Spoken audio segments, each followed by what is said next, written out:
Karama ni jambo ambalo vile vile khariqul lil'ada, ni jambo ambalo limetoka kwenye kawaida. Na mfano ule ule, mtu anaweza akafanya jambo ambalo kikawaida mtu hawezi akalifanya. Sasa nimesema haya maksudi kurejesha kwamba nchi hii walikuwepo watu wana nafasi hiyo. Kama utarudi nyuma, mtu ukiwafuatilia watu wa taaluma au watu wazima ambao wamehudhuria kwa watu hapa, atakueleza kilichokuwa kinatokea kwa baadhi ya wanavioni wa ukweli waliokuwepo nchi hii na yaliokuwa yanatokea kwao. Walikuwa wapo watu na wana makarama.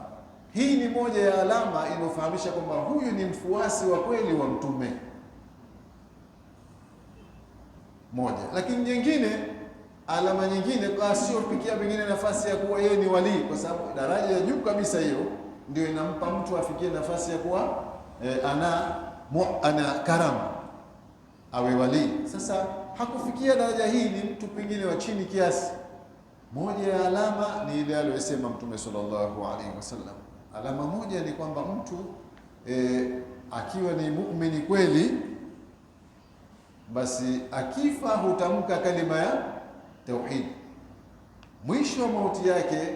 Ndio maana akasema man qala la ilaha illa Allah akhiri, atakayesema la ilaha illa Allah mwisho wa maisha yake dakhala aljanna.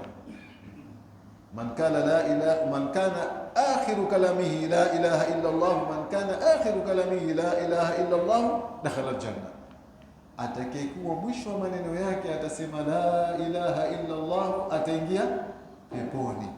Hapa tuna kumbukumbu ya watu wengi tunawajua waliotangulia nyuma, sasa hivi ndio nadra, ambao walikuwa wakitaka kufa Mwenyezi Mungu huwaruzuku kalima hii ya tauhidi, wakasema la ilaha illa Allah, halafu ndio wakafa.